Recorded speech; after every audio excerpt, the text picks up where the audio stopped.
जय हिंद साथियों, मैं आदेश आपका राही आदि क्लासेस पे स्वागत करता हूं। हम सभी आज नया चैप्टर शुरू करेंगे समास का। हम सभी समास पढ़ेंगे। समास किन शब्दों से मिलकर बना होता है, हमें यह देखना है। समास दो शब्दों से मिलकर बना हुआ है। कौन कौन से? सम धन आस। क्या? सम धन आस।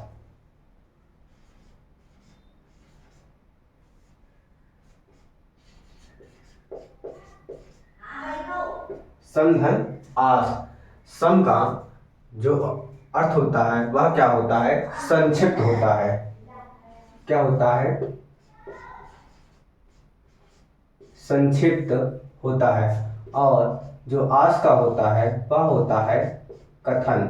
क्या होता है? कथन। यानी जिस वाक्य को हम संक्षिप्त रूप में कहें वह हमारा समास होता है। और पूछ लेता है क्या समास का विलोम क्या होता है? क्या? समास का विलोम। जब विलोम पूछेगा तो जो समास का विलोम होता है वह होता है व्यास। क्या होता है? समास का जो विलोम होता है वह होता है व्यास। हम अब देखते हैं क्या समास की परिभाषा। समास की परिभाषा को हम लिख लेते हैं। क्या होती है कि दो या दो से अधिक शब्दों के परिभाषा है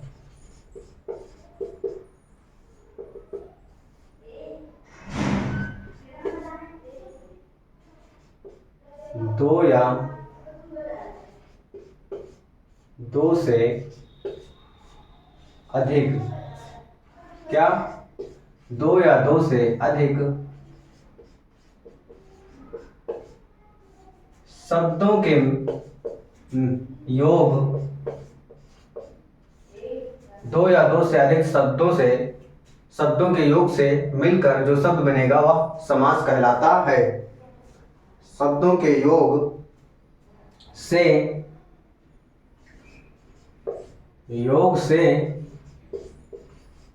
मिलकर जो शब्द या जो नया शब्द बनता है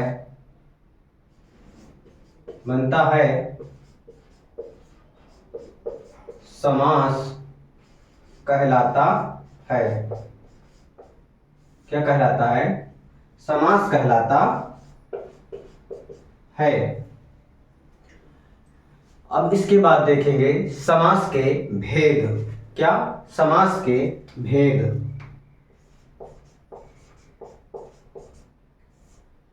समास के भेद या समास के प्रकार। समास के जब पूछेगा मुख्य भेद कितने होते हैं, तो मुख्य भेद 4 होते हैं।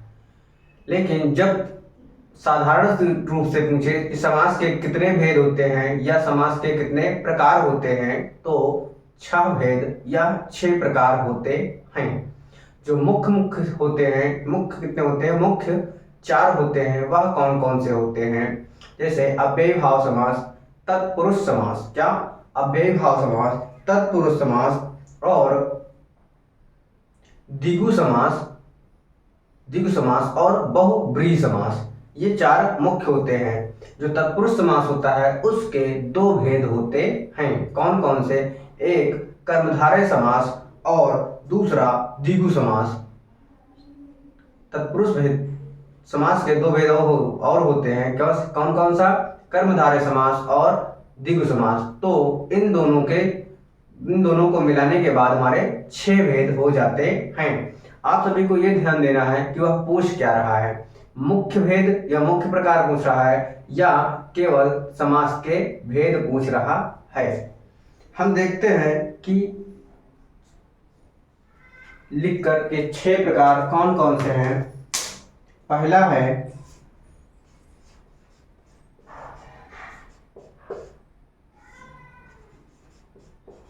अव्ययी भाव समास, दूसरा है पुरुष समास। तीसरा लिख लेते हैं क्या, कर्म धारय समास। कर्मधारय समास। यहाँ चौथा लिखते हैं क्या कि द्विगु समास। पांचवा है द्वंद्व समास। क्या, द्वंद्व समास। छठा लिखते हैं बहुव्रीहि समास। क्या, बहुव्रीहि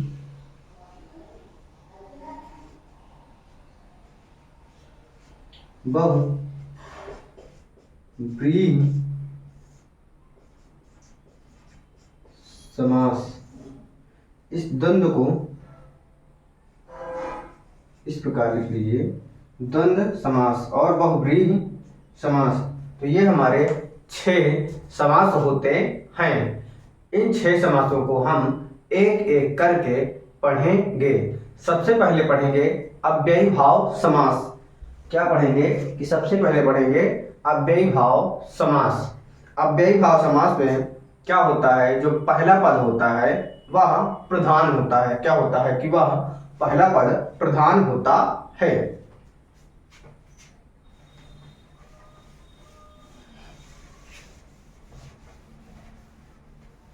अब हम पढ़ने वाले हैं सबसे पहले अव्ययीभाव समास।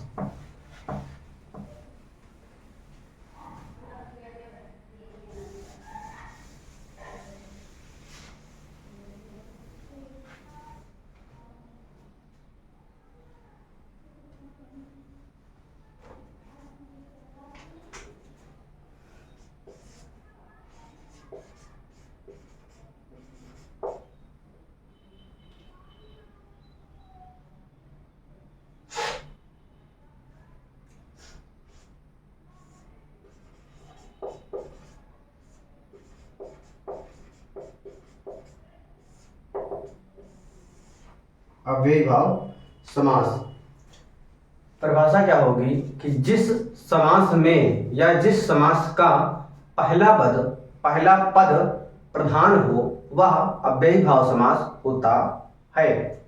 क्या होता है, अव्ययीभाव समास होता है। जिस समास में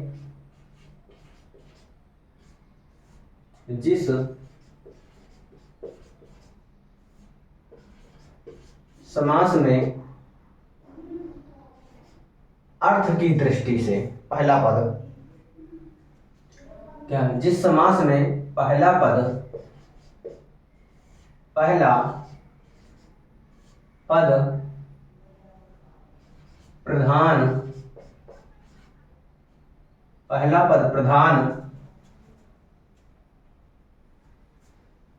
प्रधान हो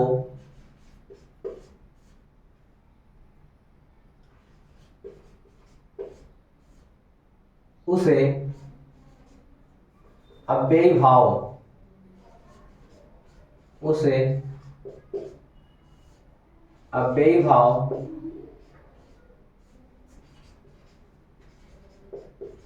समास कहते हैं। आप सभी ध्यान दीजिएगा कि अर्थ की दृष्टि से जिस समास का पहला पद प्रधान होगा वही हमारा अव्ययीभाव समास होगा। और अव्ययीभाव समास को पहचानने के लिए हम देखेंगे तो जो शब्द होगा, जो पूछा जाएगा, उसमें पहला पद उपसर्ग भी होगा। क्या होगा, उपसर्ग के रूप में भी नजर कहीं कहीं आएगा। तो हम समझ लेंगे कि यह अव्ययीभाव समास है। अब हम इसके कुछ उदाहरण देखेंगे।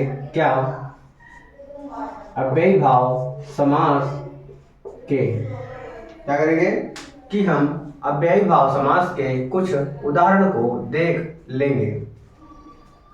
जैसे क्या कि आमरण, मरण शब्द होता है लेकिन उसमें आ जब जोड़ दिया जाता है तो हो जाता है आमरण। या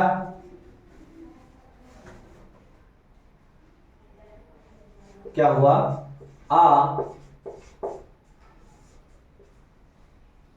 आमरण। यहां पर क्या होगा कि मरण का एक अलग अर्थ निकलेगा लेकिन आमरण का एक अलग अर्थ उसका निकलेगा। क्या बोला है, पहला पद प्रधान हो। यहाँ पर आ को अगर हम हटा देंगे तो इसका पूरा यानी आ जब हटाएंगे तो मरण हो जाएगा, इसका पूरा अर्थ ही चेंज हो जाएगा।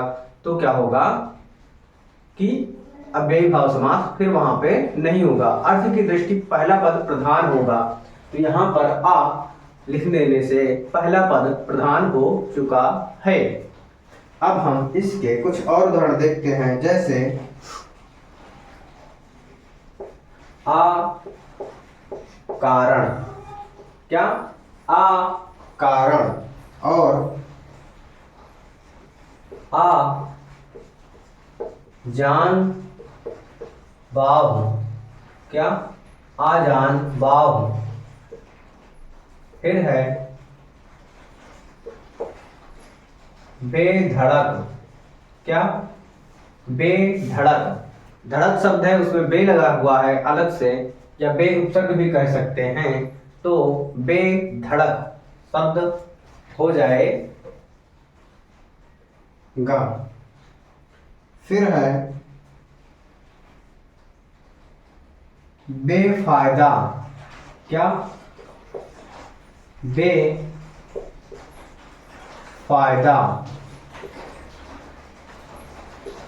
निधड़क।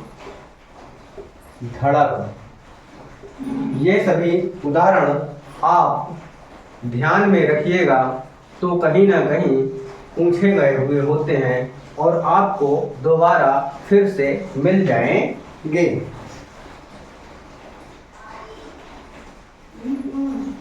आकंठ, क्या हो जाएगा, आकंठ हो जाएगा।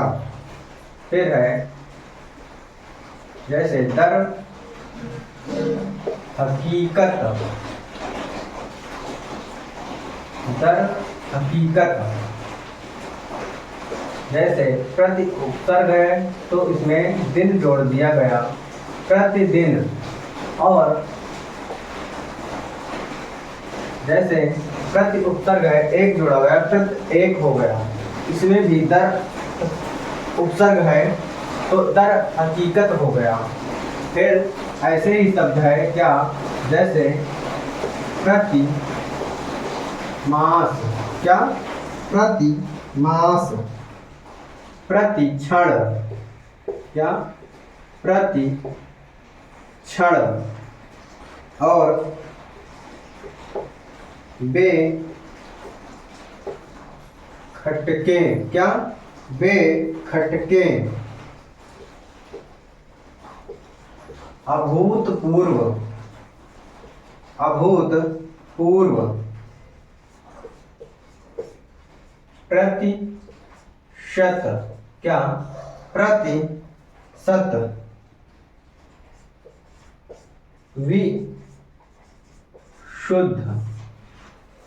यहां पर देख लीजिए, आप देख रहे हैं सभी प्रतिदिन, प्रति उपसर्ग है, प्रत्येक प्रति उपसर्ग है, प्रतिशत में भी प्रति है, शुद्ध शब्द होता है उसके आगे क्या जुड़ा है, वी जुड़ गया है तो वी शुद्ध हो गया है। भूतपूर्व के पहले आ जुड़ गया है, अभूतपूर्व। खटके बे खटके हो गया है। यानी इन सभी में पहला पद जो है वह प्रधान है। कुछ और उदाहरण लिख लीजिए। जैसे अत्याधुनिक, क्या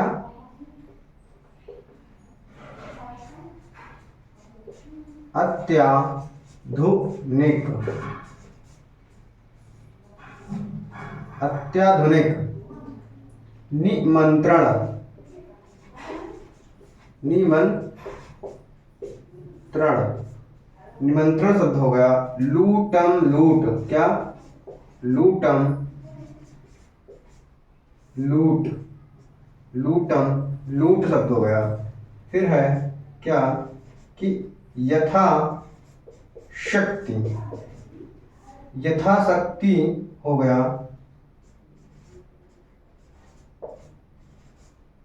विवेक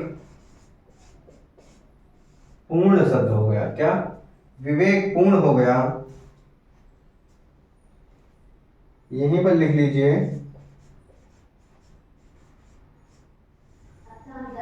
हर साल शब्द लिख लीजिए। और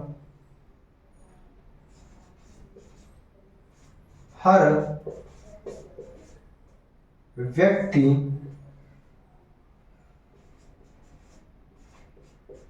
सुना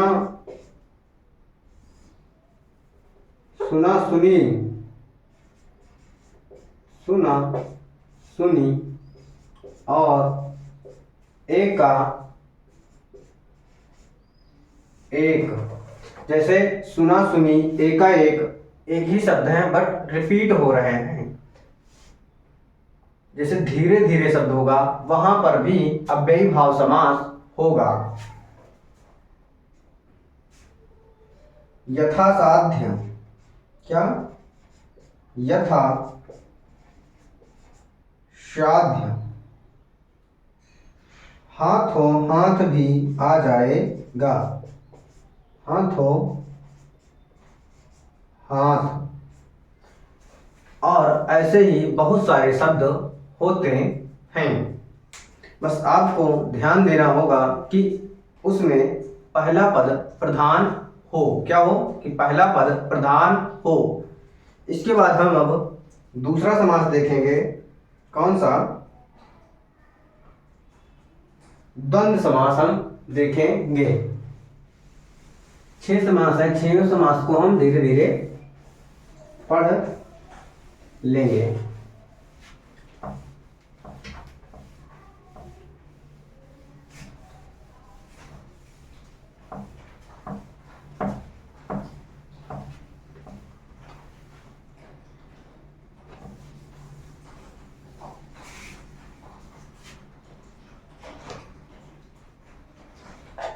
क्या है? इस बार हम पढ़ेंगे दूसरा समास। कौन सा? द्वंद्व समास। कौन सा पढ़ेंगे? द्वंद्व समास। इस समास में क्या होता है कि यहाँ पर योजक चिन्ह आपको मिलेगा 2 शब्दों के बीच में, और आपको अधिकतर विलोम मिलेगा। जैसे माता का उल्टा पिता, तो माता का पिता, पाप का पुण्य, लाभ का हानि, इस प्रकार से मिलेगा। और इसका जब हम इन शब्दों को संक्षिप्त शब्दों को तोड़ेंगे तो हमें बीच में अथवा और या फिर योजक चिन्ह मिलेंगे। क्या मिलेंगे? योजक चिन्ह मिलेंगे। अब हम इसकी पहले परिभाषा लिखते हैं, फिर उदाहरण लिखेंगे। यानी जिस समास में क्या है परिभाषा कि जिस समास में या अथवा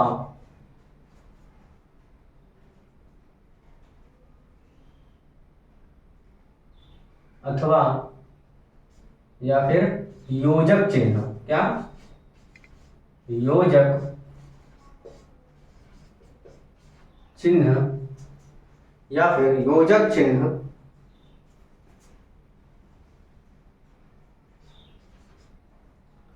मिलता है वहां पर द्वंद्व समास होता है। यह परिभाषा किताबी नहीं है, यह अपने शब्दों में लिखा जा रहा है, अपने शब्दों में बताया जा रहा है, ताकि आप सभी को आसानी से समझ में आ जाए।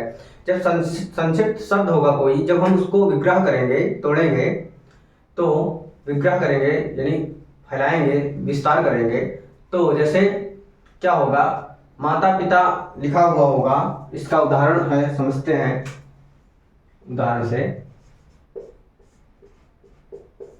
कि क्या है।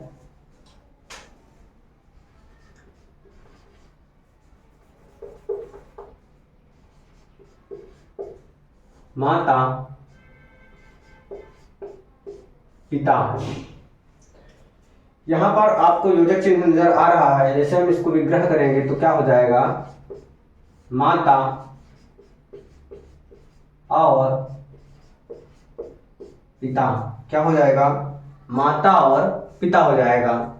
इसी प्रकार जैसे यहाँ पे माता अथवा पिता कर सकते हैं, तो योजक चिन्ह अथवा या फिर माता या पिता इस प्रकार से आएगा। और कोई भी शब्द होगा उसका विपरीत भी यहां पर नजर आएगा, जैसे पाप पुण्य। अब इसके कुछ उदाहरण हम लिख लेते हैं। जैसे उदाहरण में लिखते हैं, आज कल, आज का उल्टा कल होगा, तो आज कल हो गया पाप पुण्य हो गया,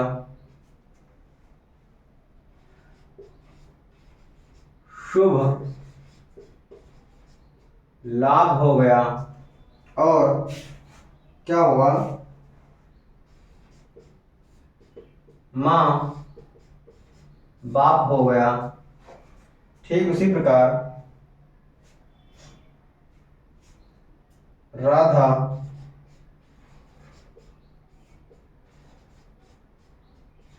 कृष्ण हो गया। क्या, राधा कृष्ण हो गया। क्या है कि देश विदेश हो गया, सीता राम हो गया। फिर है धनुर बाण हो गया। उसी प्रकार जैसे घर द्वार हो गया, घर का और द्वार यानी घर अंदर, घर के अंदर, द्वार मतलब बाहर जो जमीन होती है, जिस गांव में बोल देते हैं द्वार। और लिखते हैं क्या,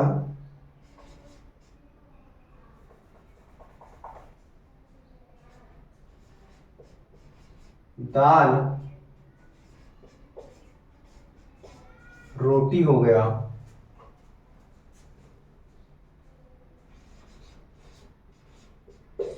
कुर्ता टोपी हो गया। नून या नून तेल हो गया। आगे पीछे हो गया, आगे पीछे हो गया।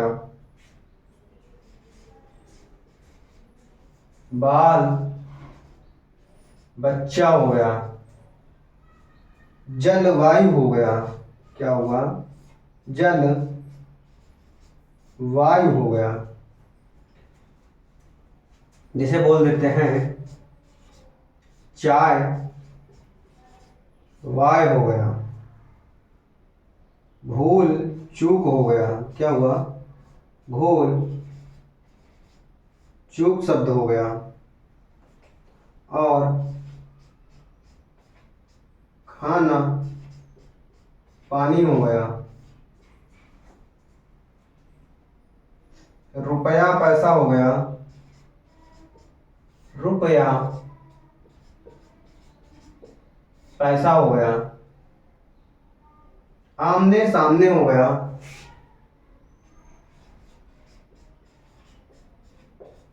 आमने यहां लिखते हैं सामने हो गया, आमने सामने शब्द हो गया।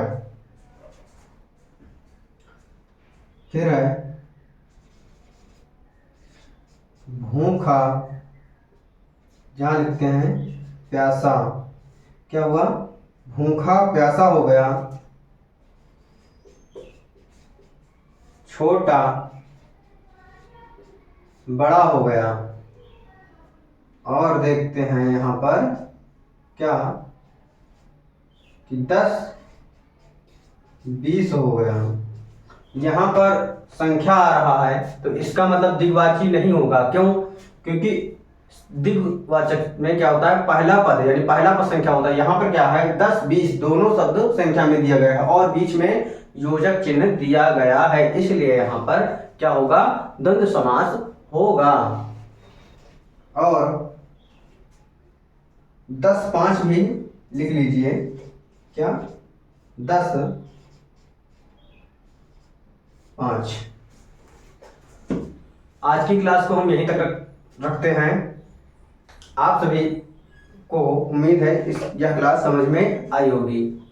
थोड़ा सा तबीयत डाउन है इसलिए यहीं तक रखते हैं। आगे 4 समास बचे हुए हैं तो इन चारों समास को हम अब अगले दिन, यानी कल तो संडे है, संडे के बाद मंडे से हम मंडे को समास पूरा पढ़ लेंगे। थोड़ा सा हो सकता है आधे घंटे से भी ज़्यादा समय लग जाए, इसलिए आज की क्लास को यहीं पे समाप्त करते हैं। उम्मीद है आपको यह क्लास पसंद आएगी